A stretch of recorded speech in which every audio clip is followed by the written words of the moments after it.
हम एक दूसरे के विरोधी हैं मगर शत्रु नहीं। नमस्कार, मैं हूं देवांजलि मोइत्रा। देश के पूर्व प्रधानमंत्री भारत रत्न अटल बिहारी वाजपेयी ने कभी कहा था, राजनीति में मतभेद होना चाहिए लेकिन मनभेद नहीं।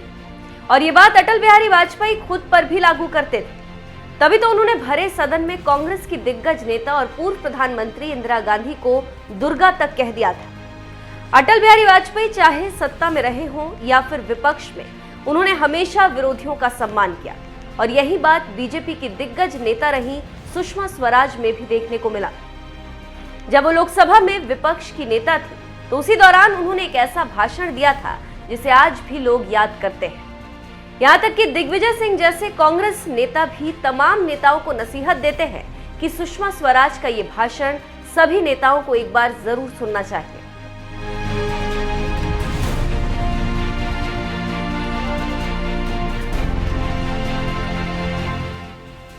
मोदी सरकार में विदेश मंत्रालय संभाल चुकी देश की दिग्गज नेता सुषमा स्वराज आज भले ही हमारे बीच नहीं, लेकिन लोकसभा में उनकी दहाड़, उनकी गर्जना आज भी लोग खूब सुनते हैं। वो चाहे सत्ता में रही हो या विपक्ष में, विरोधियों की धज्जियां उड़ाने में कोई कोर कसर नहीं छोड़ती थी। लेकिन हाँ, वो भी मर्यादा में रहकर, क्योंकि वो ये बात अच्छी तरह से जानती थी कि राजनीति में मतभेद होना चाहिए, मनभेद नहीं।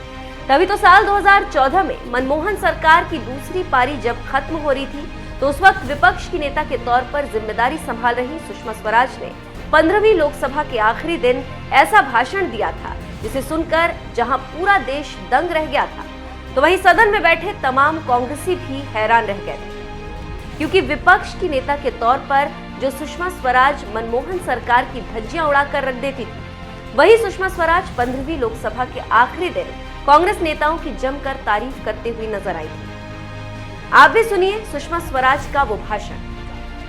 ये सदन उलझा भी बहुत और उलझकर सुलझा भी। मैं बहुत प्यार से कह रही हूं, मेरे भाई कमलनाथ अपनी शरारत से इस सदन को उलझा देते थे और आदरणीय शिंदे जी अपनी शराफत से उसे सुलझा देते थे।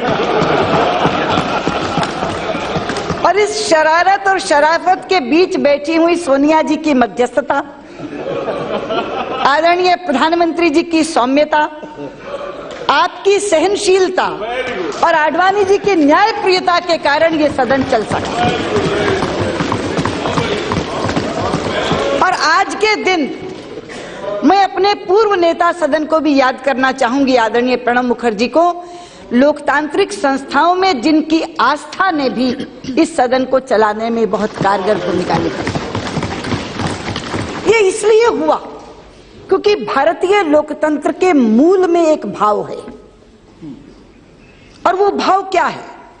वो भाव ये है कि हम एक दूसरे के विरोधी हैं मगर शत्रु नहीं।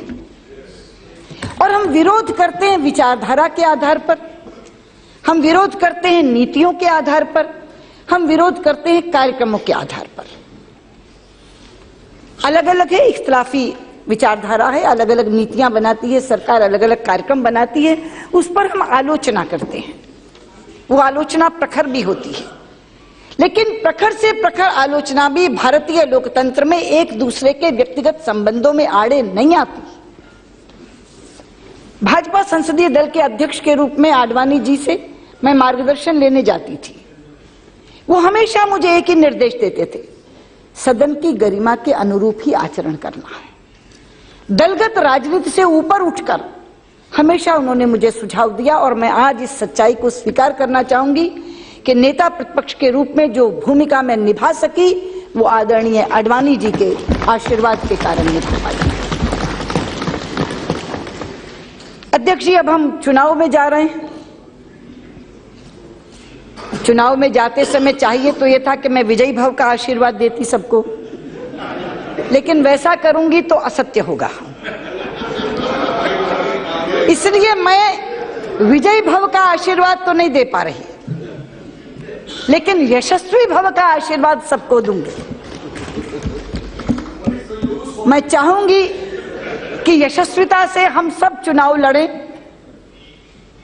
और आपकी तो मैं कायल हूं जिस बात को वासुदेव जी ने आज सार्वजनिक रूप से कहा, मैंने निजी रूप में बहुत बार आपसे कहा है कि आपका स्वभाव और उस स्वभाव में क्रोध का ना आना इस सदन को चलाने में सबसे ज्यादा योगदान रखता है।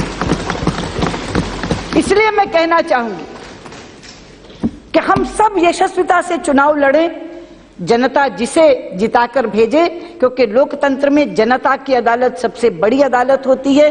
विजय और पराजय का फैसला वही करती है। जिसे भी जिताकर भेजे, हम 16वीं लोकसभा में आए और जो भूमिका हमें जनता दे उस भूमिका को हम इसी सौहार्द से निभाएं, जिस सौहार्द से आज हम इस अंतिम सत्र के अंतिम दिन पर इस नोट के ऊपर जिस पर हम जा रहे हैं, इसी नोट पर हम वापस लौट करके आएं और बहुत सद्भावना और सौहार्द के साथ 16वीं लोकसभा चलाएं। आज सुषमा स्वराज भले ही इस दुनिया में नहीं, लेकिन उनका ये भाषण आज भी लोगों को याद आ रहा है और सोशल मीडिया पर खूब शेयर किया जा रहा है। यहाँ तक कि मध्य प्रदेश के पूर्व मुख्यमंत्री और कांग्रेस के दिग्गज नेता दिग्विजय सिंह ने भी सुषमा स्वराज का यही भाषण शेयर करते हुए लिखा, हर राजनीतिक व्यक्ति को सुषमा जी का सदन में दिया हुआ ये भाषण सुनना चाहिए। विचारधारा में मतभेद होना स्वाभाविक है और लोकतंत्र में होना ही चाहिए, पर मनभेद नहीं होना चाहिए। लेकिन भाजपा में अटल जी, आडवाणी जी, सुषमा जी का अध्याय समाप्त हो गया। मोदी शाह का राजनीतिक मॉडल आ गया। दिग्विजय सिंह एक कांग्रेसी नेता है, इसीलिए उन्होंने जहां सुषमा स्वराज के इस भाषण की तारीफ की और सभी पार्टी के नेताओं को भाषण सुनने की सलाह दी, तो वहीं दूसरी तरफ लगे हाथ पीएम मोदी और अमित शाह पर तंज मारते हुए ये भी कह दिया कि बीजेपी में मोदी शाह का राजनीतिक मॉडल आ गया।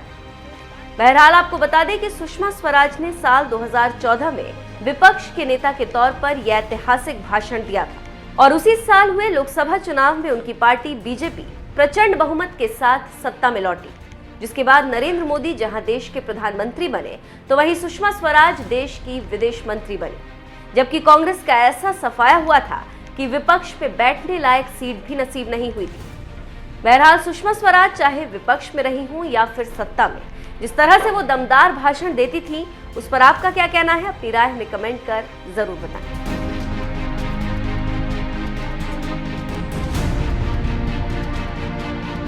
कि हम एक दूसरे के विरोधी हैं मगर शत्रु नहीं, और हम विरोध करते हैं विचारधारा के आधार पर, हम विरोध करते हैं नीतियों के आधार पर, हम विरोध करते हैं कार्यक्रमों के आधार पर।